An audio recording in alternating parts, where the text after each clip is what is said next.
आज का अपना टॉपिक है डिस्प्लेसमेंट रिएक्शन। डिस्प्लेसमेंट रिएक्शन कौन सी रिएक्शन होती है? वो रिएक्शन जिसके अंदर जो एलिमेंट और कंपाउंड के बीच में होती है। ठीक है, इसमें क्या होता है कि जो मोर रिएक्टिव एलिमेंट है वो कंपाउंड के लेस रिएक्टिव एलिमेंट को क्या कर लेता है? डिस्प्लेस कर लेता है। तो फॉर एग्जांपल इसको हम एग्जांपल के फॉर्म में समझाते हैं। जैसे मैंने ये रिएक्शन ली थी जर्नल सी, इसके अंदर कोई भी ए एलिमेंट है वो बी सी कंपाउंड के साथ रिएक्शन कर रहा है। तो अगर ये ए एलिमेंट ज़्यादा रिएक्टिव है किससे? बी सी के किसी एलिमेंट से, तो वो उसके साथ रिएक्शन करके उसको डिस्प्लेस कर देगा। जैसे मान लिया बी लेस रिएक्टिव है एज़ कम्पेयर टू ए के, तो ए इसको डिस्प्लेस करके सी के साथ रिएक्शन कर लेगा और क्या कंपाउंड बना देगा? ए सी, और जो बी है वो फ्री स्टेट में बाहर निकल जाएगा। अब हमें ये कैसे पता चलेगा कि कौन सा एलिमेंट मोर रिएक्टिव है लेस रिएक्टिव? तो इसको करने के लिए हमारे पास एक रिएक्टिविटी सीरीज आती है एलिमेंट्स की। तो इस रिएक्टिविटी सीरीज को हमें सीरीज वाइज में ही लर्न करना है। सीरीज वाइज का मतलब जैसे मैंने सबसे पहले पोटाशियम लिख रखा है, तो जो पोटाशियम है वो सबसे पहले ही लिखा जाएगा, फिर सोडियम ही लिखा जाएगा, फिर कैल्शियम ही लिखा जाएगा, फिर मैग्नीशियम ही लिखा जाएगा। तो ये सीरीज़ में ही लर्न होनी चाहिए, इसलिए इसका नाम क्या है? रिएक्टिविटी सीरीज़ है। तो इसको लर्न करने के लिए हमने एक शॉर्टकट ट्रिक बना रखी है कि अगर हम किसी भी चीज़ को याद करें एक फ़नी वे से या फिर एक ऐसा तरीका बना लें जो कि हमें आसानी से याद हो जाए, तो उससे प्रॉब्लम सॉल्व हो जाती है। तो जैसे मैंने इसको बना लिया, मैं पोटाशियम को केदार लिख दूँ, ना को यानी कि सोडियम को नाथ लिख दूँ, तो मैंने सीरीज़ बना दी केदार नाथ का माली आलू को, कार्बन को से रिप्रेजेंट किया है, को जरा फीके से पकाता है, हाइड्रोजन को है क्योंकि अलग आलू पड़ता है। ठीक है, तो ये मेरे पास रिएक्टिविटी सीरीज है। रिएक्टिविटी सीरीज में क्या है कि अगर मैं डाउन द वे जाऊंगी तो रिएक्टिविटी सीरीज क्या होगी? डिक्रीज। लेकिन अगर मैं नीचे से ऊपर की तरफ जाती हूँ यानी कि बॉटम से टॉप की तरफ जाती हूँ तो मेरे पास रिएक्टिविटी सीरीज क्या हो रही है? इंक्रीज हो रही है। तो कहने का मतलब ये है कि इस पूरी रिएक्टिविटी सीरीज में पोटाशियम सबसे ज़्यादा हाईली रिएक्टिव एलिमेंट है, जबकि जो मरकरी है वो सबसे लेस रिएक्टिव एलिमेंट है। तो मैं इसको कैसे अपने रिएक्शन के अंदर अप्लाई करूँगी? रिएक्शन के अंदर अप्लाई करने के लिए मैंने यहाँ पे कुछ एग्जांपल ले लिए। जैसे मैंने इसको रिएक्टिविटी सीरीज़ को डिस्प्लेसमेंट रिएक्शन में मैं कैसे हेल्पफुल ले सकती हूँ, तो इसको मैंने एग्जांपल ले लिया। फर्स्ट एग्जांपल मैंने ले लिया कि मैंने जिंक को कॉपर सल्फेट के साथ रिएक्शन करवा दी। जिंक को कॉपर सल्फेट के साथ रिएक्शन करवाएंगे तो इसमें मेरे पास जो जिंक है वो मेटल है, यानी कि ये कैटायनिक फॉर्म में प्रेजेंट है, क्योंकि मेटल सारी इलेक्ट्रोपॉजिटिव होती हैं। तो मैंने इसके ऊपर पॉजिटिव चार्ज लगा दिया। अब जिंक के ऊपर टोटल कितना पॉजिटिव चार्ज होता है? 2 पॉजिटिव चार्ज होता है। कॉपर के ऊपर कितना होता है? 2 पॉजिटिव। सल्फेट पे कितना होता है? सल्फेट आयन पे 9th क्लास में आपने किया है, आयंस के ऊपर चार्जेस लर्न किए हैं। तो सल्फेट के ऊपर कितना होता है? -2, यानी कि पूरे सल्फेट के ऊपर -2 चार्ज होगा। अब हमें ये पता है कि कभी भी सेम चार्जेस आपस में रिएक्शन नहीं करते, हमेशा अपोजिट चार्जेस रिएक्शन करते हैं।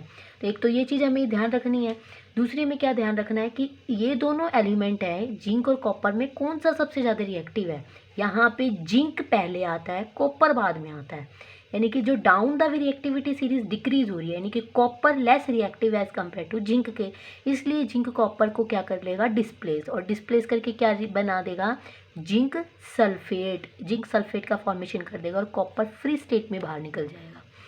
सेम ऐसे ही अगर मैं दूसरा एग्जांपल लूँ तो दूसरा एग्जांपल मैंने ले लिया।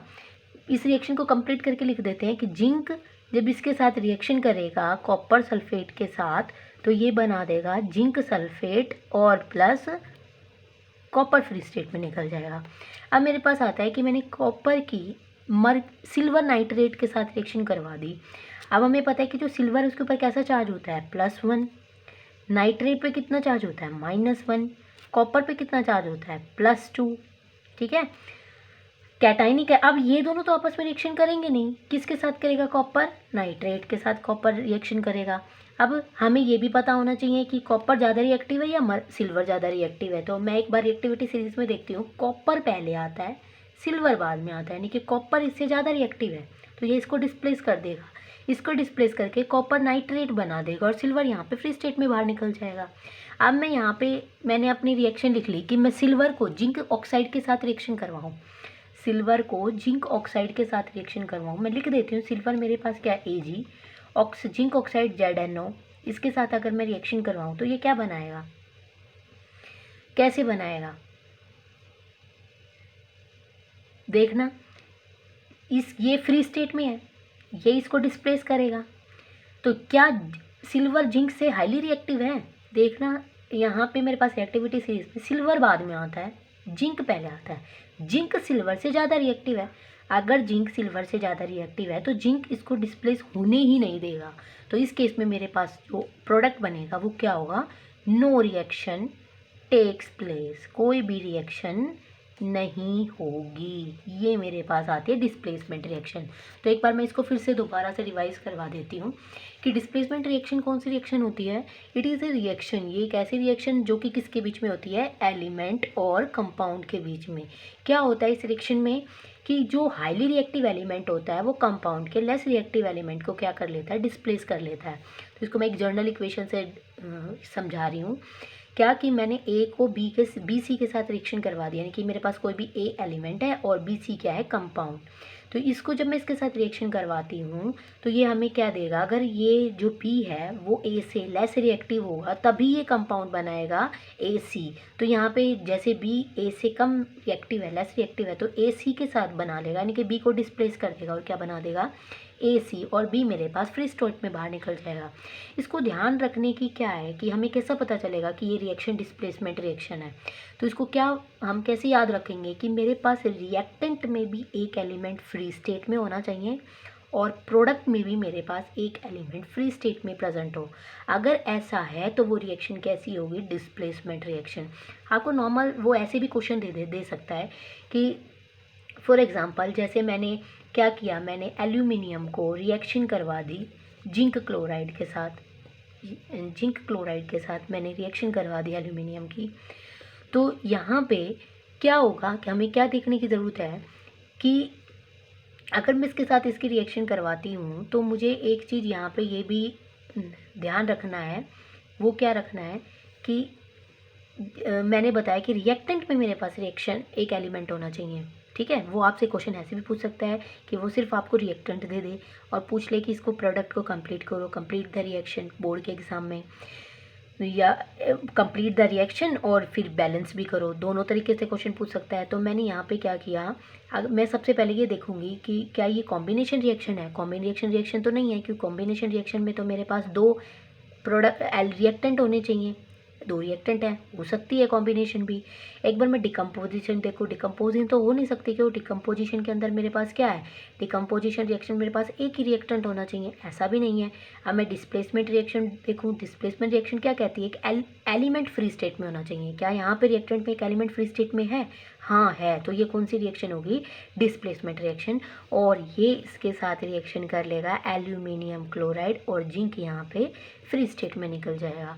अब मैं यहाँ पे क्या करूँ, कुछ एग्जांपल्स ले लेती हूँ, ठीक है, इसको समझाने के लिए, क्योंकि मैंने बता दिया रिएक्टिविटी सीरीज़ आपको लर्न होनी चाहिए, जो कि सीरीज़ में ही हो तो ज़्यादा बेटर है, ज़्यादा बेटर नहीं, होनी भी सीरीज़ में ही चाहिए। तो इसको याद करने का हमने एक तरीका बनाया है। हमें पता है कि डाउन द वे जो हमारी रिएक्टिविटी सीरीज़ है वो क्या होगी? डिक्रीज़। और जैसे मैं बॉटम से टॉप की तरफ जाऊँगी तो मेरी रिएक्टिविटी सीरीज़ क्या होगी?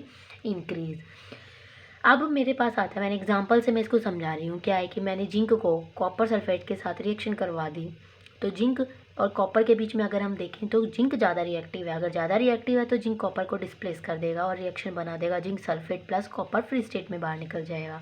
सेकंड मैंने एग्जांपल लिया है कि कॉपर को अगर मैं सिल्वर नाइट्रेट के साथ रिएक्शन करवाती हूँ तो copper as compared to silver के ज़्यादा रिएक्टिव है। इसके साथ इसको ये रिएक्शन बना के क्या बना देगा? कॉपर नाइट्रेट, और सिल्वर यहाँ पर फ्री स्टेट में बाहर निकल जाएगा। सेम ऐसे ही नेक्स्ट एग्जांपल ले लेते हैं कि मैंने सिल्वर को जिंक ऑक्साइड के साथ रिएक्शन करवाया। अब सिल्वर जिंक से लेस रिएक्टिव है, अगर लेस रिएक्टिव है तो रिएक्शन होगी नहीं, तो हमारे पास प्रोडक्ट क्या होगा? कोई भी प्रोडक्ट का फॉर्मेशन नहीं होगा।